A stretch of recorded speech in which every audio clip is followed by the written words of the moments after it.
Magandang araw sa inyong lahat. Maligayang pagbalik sa ating ESP7. Ako nga pala si Teacher Jocelyn Juliano or pwede nyo rin akong tawaging Teacher Lu. Bago tayo tumungo sa ating aralin ngayon, nais ko munang itanong sa inyo kung anong tumatak sa inyong isipan pag naririnig nyo ang salitang isip at kilos loob. Tama! Ang isip ay ito ay ginagamit natin sa pag-unawa ng isang kilos. Halimbawa, nag-iisip ka kung ano ang iyong sasagutin sa mga tanong na ibinibigay sa inyo ng isang guro. Yan ay ang pag-iisip. Ang kilos loob naman ay siyang mga bagay na ating ginagawa o ang mga kilos, mga kabutihang kilos. Halimbawa, tumutulong ka sa aktibidad ng inyong komunidad para sa isang programang paglilinis ng isang kalsada. Yan ay halimbawa ng kilos loob. Ay siyang kumikilos ka or tumutulong ka para sa kabutihan ng inyong komunidad. Maraming salamat sa inyong mga sagot at ngayon, tumungo na tayo sa ating aralin ngayon tungkol sa isip at kilos loob. Magandang araw sa ating lahat. Bago tayo magsimula ay maaari mo bang pangunahan ang ating panalangin, Binibining Reyes? Sa ngalan ng Ama, ng Anak at ng Diyos at ng Espiritu Santo.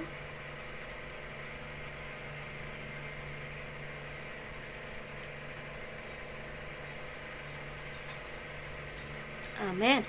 Sa ngalan ng Ama, ng Anak, ng Diyos at ng Espiritu Santo. Magandang araw ulit sa inyong lahat. Meron bang lumiban sa ating klase? Wala ba? Nandito bang lahat? Okay, magaling. Magsisimula na tayo sa ating araling sa araw na ito.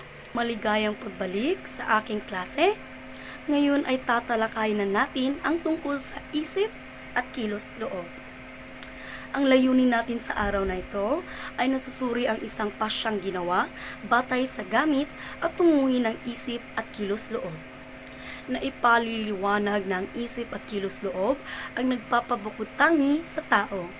Nagagamit ang isip at kilos loob sa paggawa ng pasya at kilos tungo sa katotohanan at kabutihan. Panuto.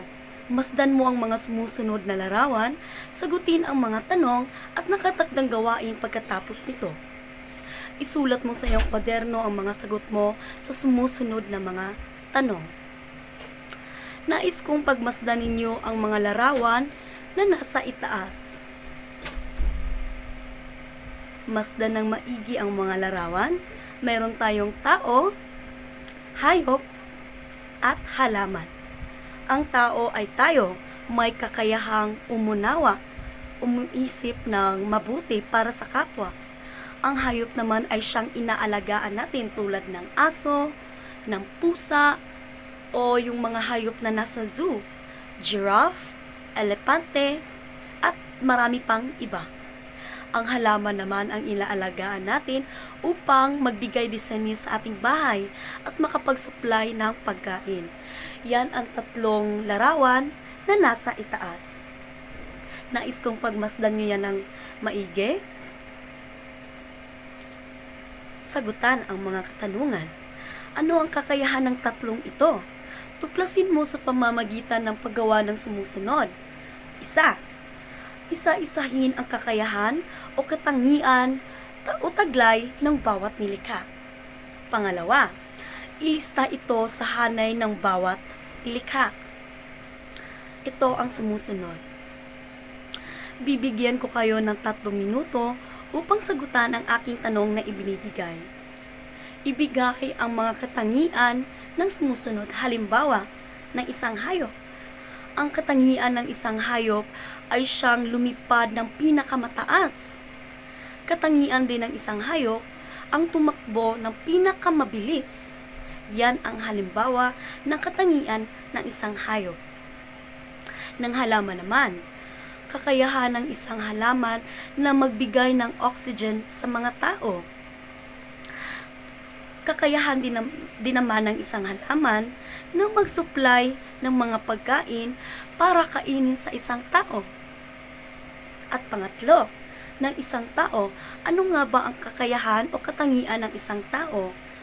Ang kakayahan o katangian ng isang tao ay siyang sumayaw, kumanta, umibig, at marami pang iba.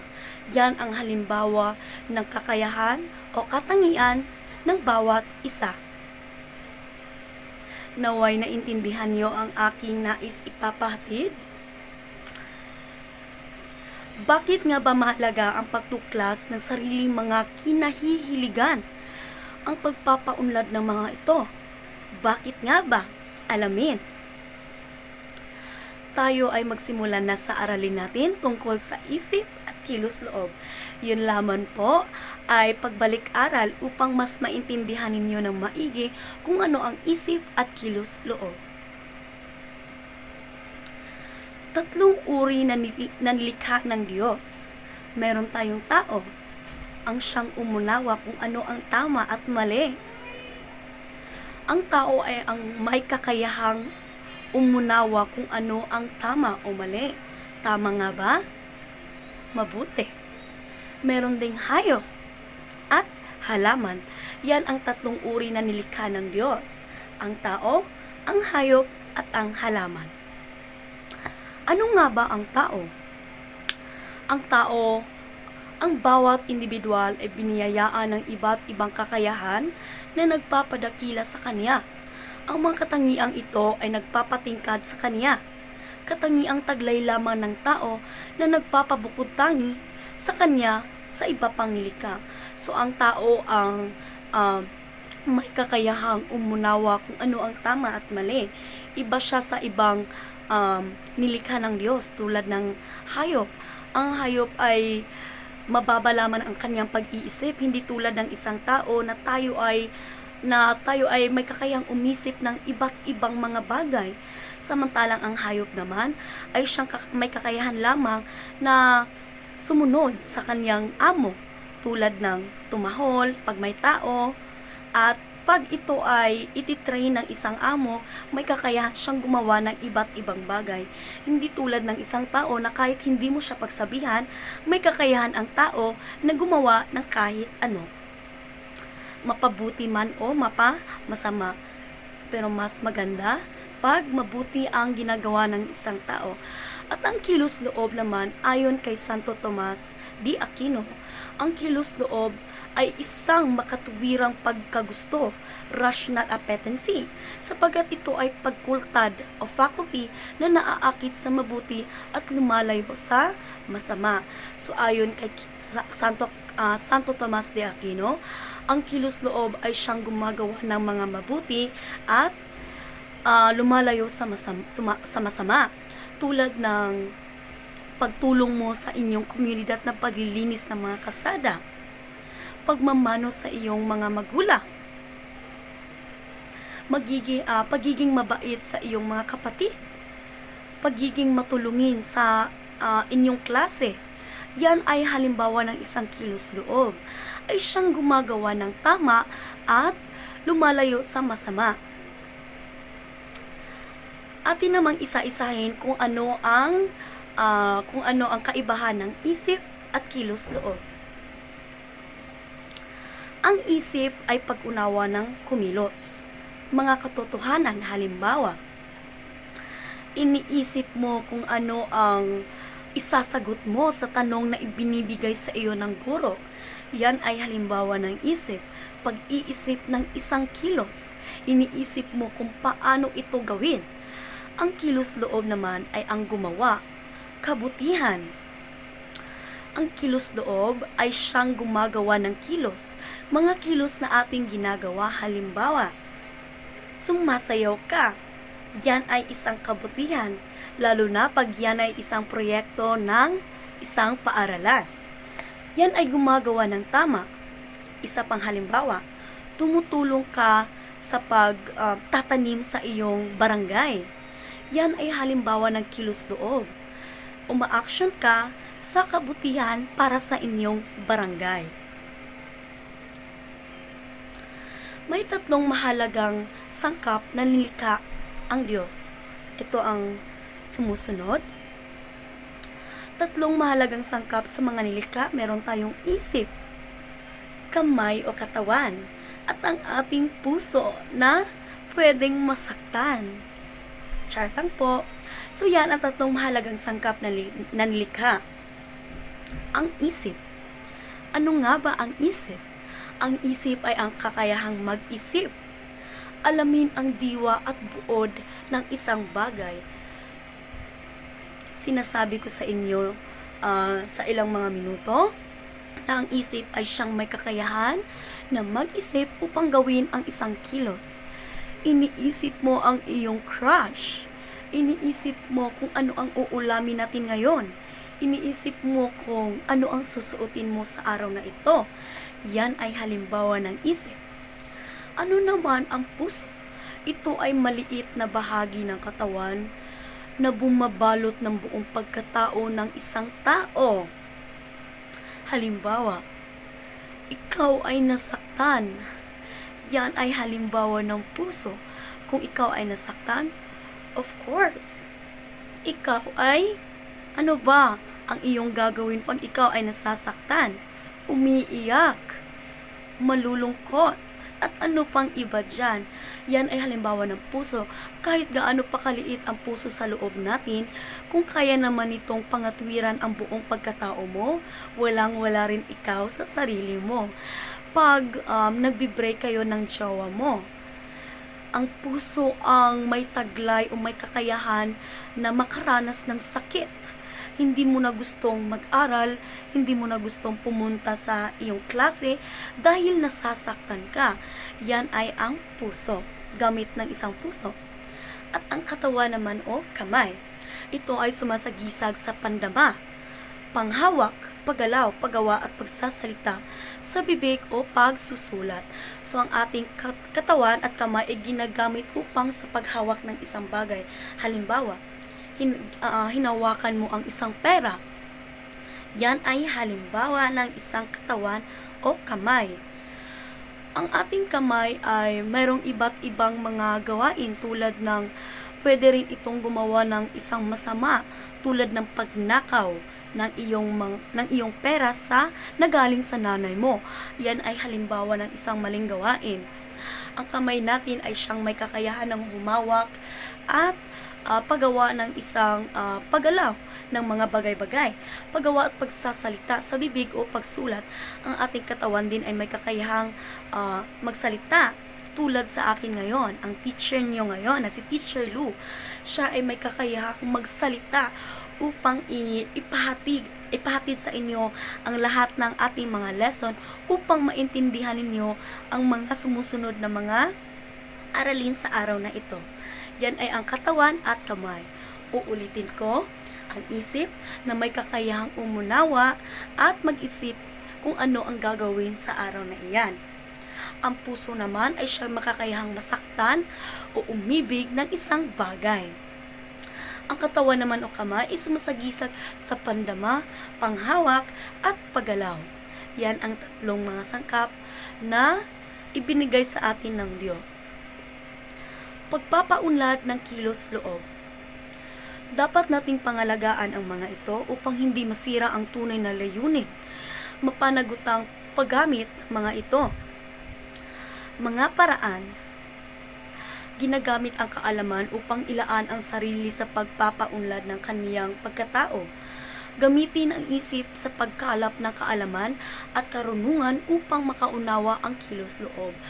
So, ang mga ito ay dapat nating gagawin ng tama at lumayo tayo sa masama. Paglalapat, tingnan natin ang kung gaano katalas ang inyong pag-iisip.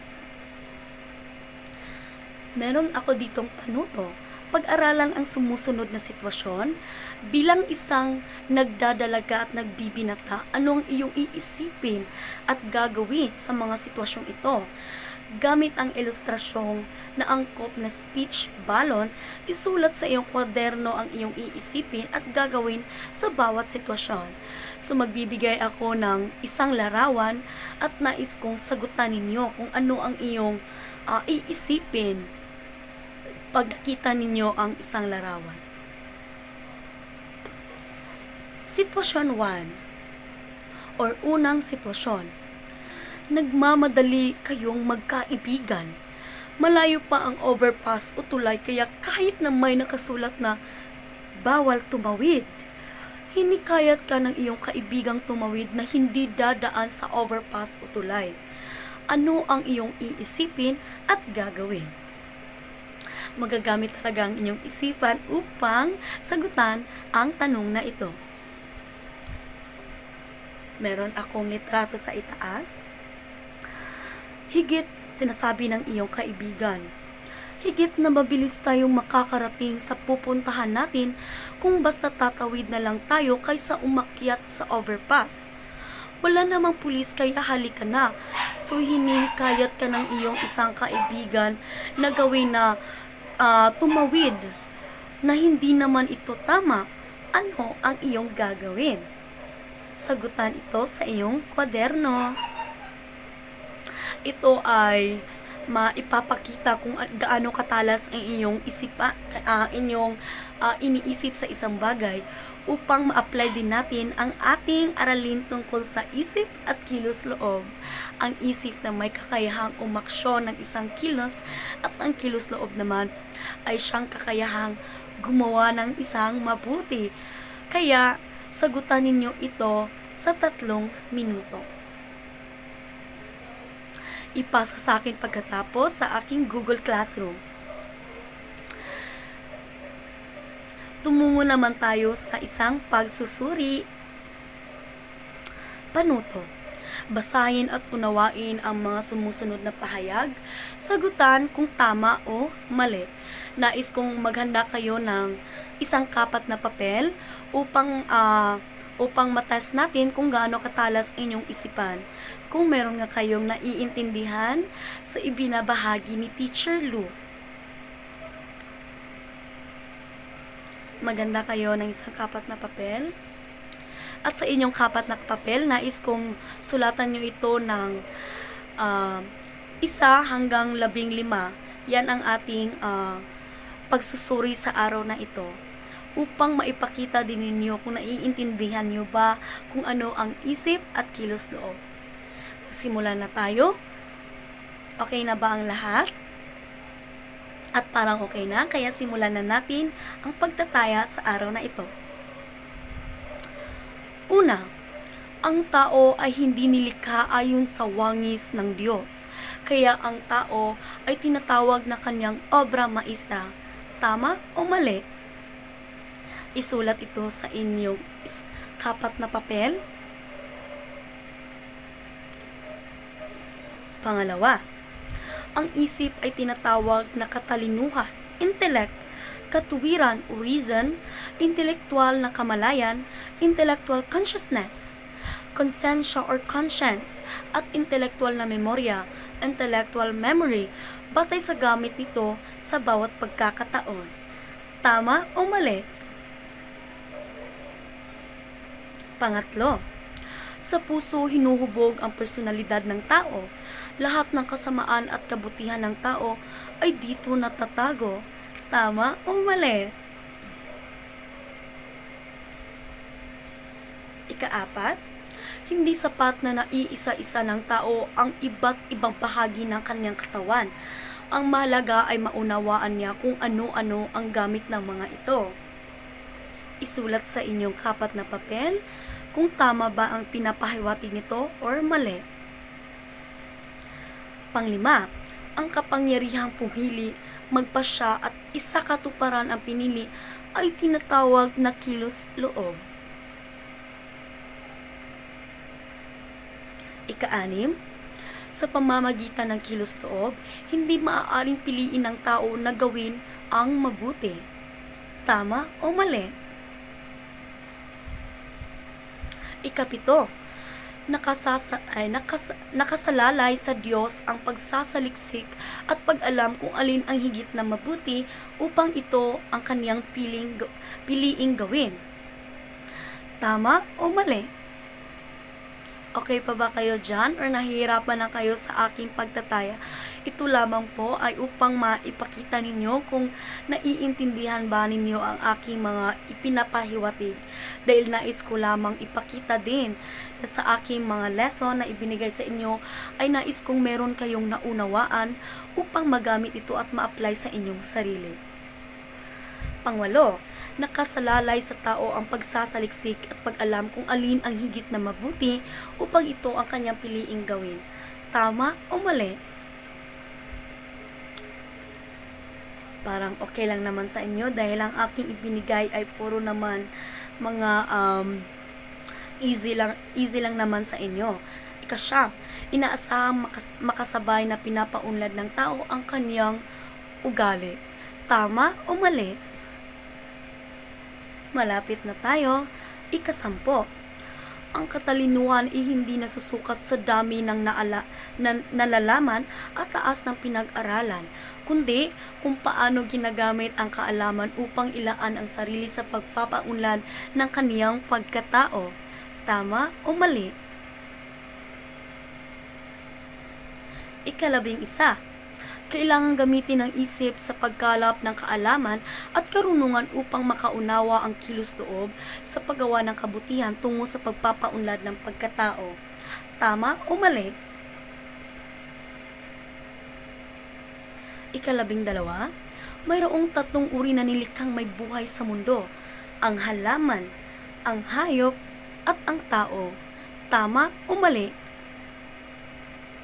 Pag hindi nyo po naunawa ng aking pinagsasabi dahil po sa aking connection sa internet, nais ko rin pong tingnan ninyo ang PowerPoint presentation sa itaas dahil maaari nyo rin pong basahin upang mas maunawaan nyo ang gusto kong ipapahatid sa inyo. Maraming salamat. Ika-13, katulad sa halaman, ang tao ay nangangailangang alagaan upang lumaki, kumilos at dumami. Tama o mali? Ika-14, ayon kay Dr. Manuel Jr., ang tao ay may 3 mahalagang sangkap: ang isip, ang puso, at ang kamay o katawan. Tama o mali? At ang huling pagsusuri, ika-15, ang kamay o katawan ay sumasagisag sa pandama, panghawak, paggalaw, paggawa at pagsasalita, sa bibig man o pagsusulat. Tama or mali? Ang lahat po ng pagsasanay na binigay ko ay sinasabi ko rin po sa inyo sa aking lesson. Okay na ba? At ating sagutan ang inyong ating iwasto ang inyong mga kasagutan upang malaman ninyo kung saan kayo nagkamali tulad sa kanya. Charot lang. Okay na ba ang lahat? Nais kong maging honest kayo sa pagwawasto ng inyong mga kasagutan. Huwag po kayong mandaraya dahil hindi gusto niya ng Diyos. Tayo ay iwasto na natin ang inyong mga kasagutan. Nandito ang mga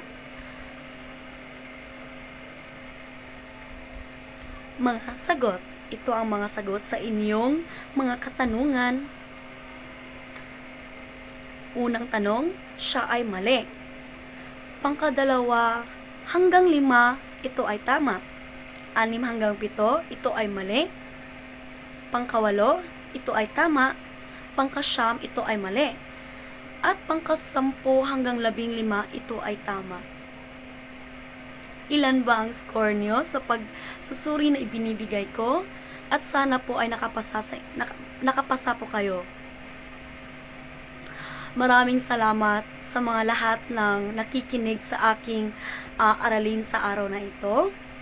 At wala bang lumiban sa ating klase? Wala ba? Narito ba ang lahat? Alright. Okay, maganda dahil walang absent sa araw na ito. Maraming salamat sa inyong lahat at sana'y meron kayong naunawaan at naintindihan sa araw na ito. Nais ko pong isaisip at isapuso nyo ang lahat ng mga bagay na gusto nyong gawin, gumawa kayo ayon sa kabutihan at para malayo kayo sa masamang mga gawain. Uulitin ko po, ito po si Teacher Lou at ako ang inyong ESP7 teacher sa araw na ito. Nais ko po kayong bigyang alam na sa susunod na lesson natin ay i-upload ko rin ito sa ating Google Classroom at mag-a-upload din po ako para mas maintindihan ninyo ng maigi. At i-send ko rin ito sa GC natin ang aking PowerPoint presentation upang meron kayong babasahin pag meron namang pagsusulit ang darating sa semester na ito. At yun lamang po, naway meron kayong naiintindihan tungkol sa isip at kilos loob. Uulitin ko, ako po si Teacher Josie Luliano or pwede nyo rin akong tawagin Teacher Lou. Ako ang inyong teacher sa ESP7 at kung nais niyo pang gustong aralin ang iba't ibang bahagi tungkol sa promosyon at sa ibang klase, nais niyo rin po akong tingnan sa aking channel at ibahagi sa inyo kung ano pa ang mga lesson na hindi nyo naiintindihan upang mas maintindihan nyo ng maigi. Tatawagan ko lang po kayo sa susunod nating klase at sa susunod nating aralin. Nais kong ipagbigay alam sa inyo na ang ating klase ay pinaka-importante sapagkat ito ay nagbibigay alam sa inyo upang mas maintindihan ninyo ng maigi kung ano ang lesson na ipinapahatid sa inyo sa araw na ito. Maraming salamat sa inyong lahat at naway meron kayong naiintindihan. Paalam at God bless sa inyong lahat.